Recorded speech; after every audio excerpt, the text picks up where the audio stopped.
COVID-19 membuat kita terkejut atas dampak yang ditimbulkannya, mulai dari korban yang berjatuhan, dampak ekonomi bagi dunia, bahkan dampak psikologisnya. COVID-19 bukan wabah virus pertama yang membuat manusia dalam khawatir. Namun dalam sejarahnya, banyak sekali virus yang telah memberikan dampak khawatir bagi manusia.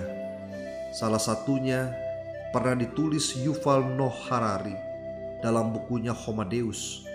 Harari menuliskan bahwa wabah virus atau dia katakan sebagai armada bayangan menjadi musuh nomor 2 bagi kehidupan umat manusia setelah kemiskinan. Dan salah satu wabah paling terkenal di awal abad belasan Masehi, tepat pada tahun 1330-an Masehi, adalah Black Death atau maut hitam. Harari mengungkapkan bahwa antara 75 juta sampai 200 juta orang dinyatakan mati pada saat itu. Michael Walters Dulles, sejarawan Amerika Serikat, dalam The Black Death in the Middle East menulis, seperti di Mesir, tanah dan harta kekayaan kota dengan cepat diasingkan, perdagangan dan industri ikut lumpuh, sampai-sampai Sultan Mumluk Al-Hasan mengungsi dari Kairo ke Siyakus, wilayah pedesaan di timur laut Kairo pada September 1348. Ia menjauhi ibu kota selama 3 bulan. Hari ini sepertinya kita dapat merasakan apa yang dirasakan masyarakat dunia pada saat itu. Ditambah informasi-informasi yang simpang siur, bersifat hoaks atau berita fakta yang telah dikemas kalimat-kalimat provokasi. Tentunya semua itu memberikan dampak sangat buruk bagi pikiran dan kejiwaan pembacanya. Saudara, apa yang dapat kita lakukan di dalam kekhawatiran, khususnya peristiwa hari ini? Apakah kemudian kekhawatiran kita berdampak pada perilaku paranoid atau berpikir negatif setiap kali melihat orang lain menunjukkan gejala COVID-19 seperti batuk dan flu? Yesus bersabda dalam Matius 6 ayat 27, "Siapakah di antara kamu yang karena kekhawatirannya dapat menambah sehasta saja pada jalan hidupnya?" Paulus berkata dalam Filipi 4 ayat 6-7, "Janganlah hendaknya kamu khawatir tentang apapun juga, tetapi nyatakanlah dalam segala hal keinginanmu kepada Allah dalam doa dan permohonan dengan ucapan syukur. Damai sejahtera Allah yang melampaui segala akal akan memelihara hati dan pikiranmu dalam Kristus Yesus."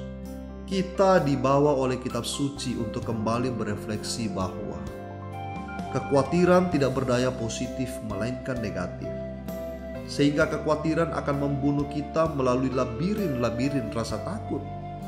Namun bukan berarti peristiwa yang kita alami membuat kita bertindak seolah-olah tidak terjadi apa-apa, atau nampaknya beriman padahal tidak berakal budi.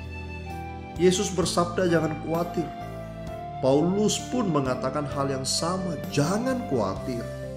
Mereka tidak mengatakan untuk memandang remeh persoalan yang sedang kita hadapi, tetapi langkah apa yang harus kita lakukan di dalam persoalan itu. Jelas sekali kitab suci menasihati kita agar selalu melihat Tuhan lebih besar dari semua persoalan.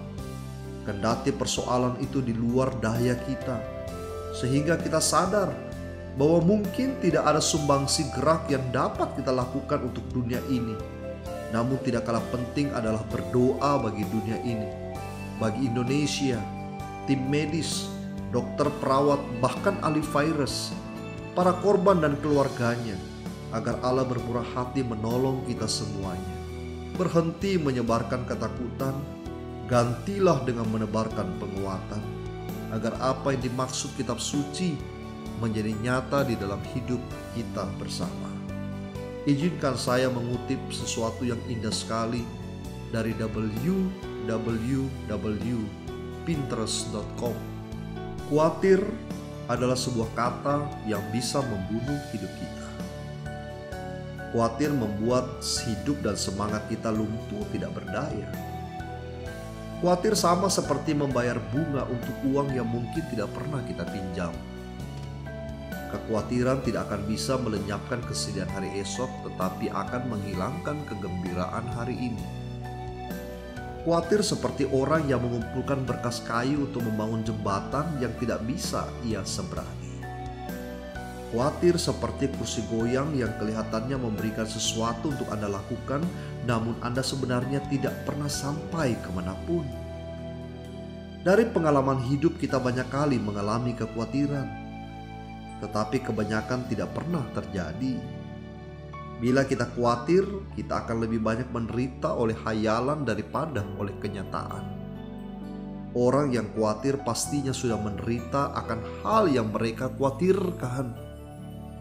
Biasanya orang lebih khawatir tentang hal yang tidak dapat dilihatnya daripada yang dapat dilihatnya. Kita sedih ketika melihat ke belakang. Kita khawatir ketika melihat sekeliling.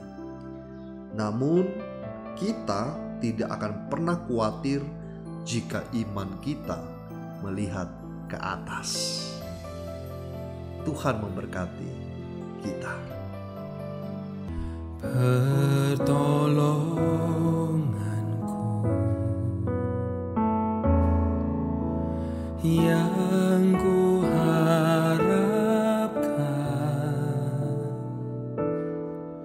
tiada ku taruh pada manusia yang dapat berubah. Pertolonganku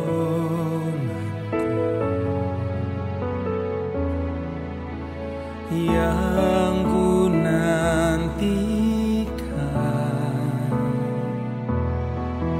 bukan berasal dari manusia yang tak berkuasa. Ku punya Allah,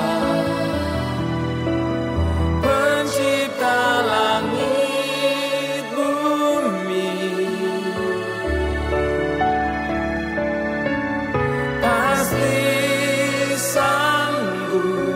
Untuk menolongku,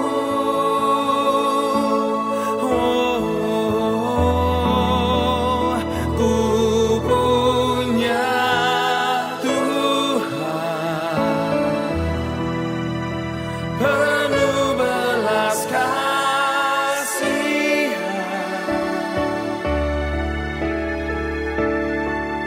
pasti untuk membelaku.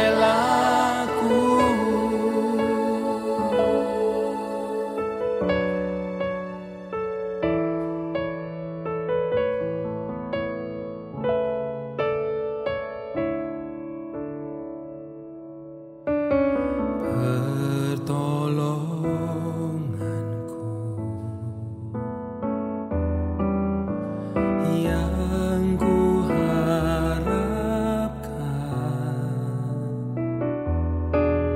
tiada ku taruh pada manusia yang dapat berubah. Pertolonganku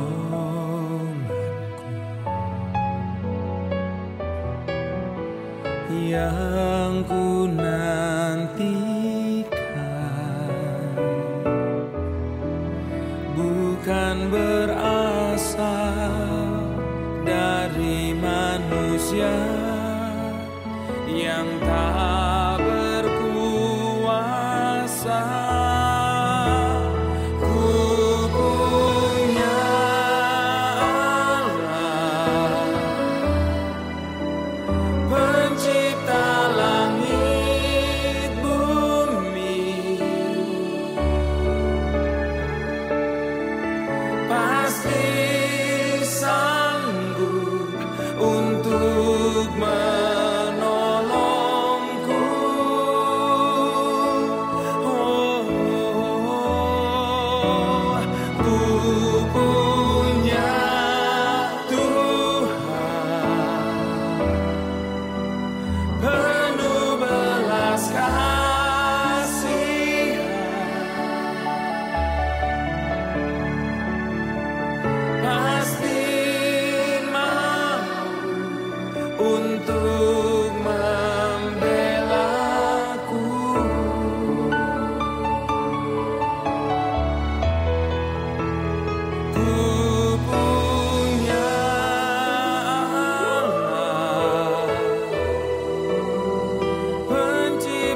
pasti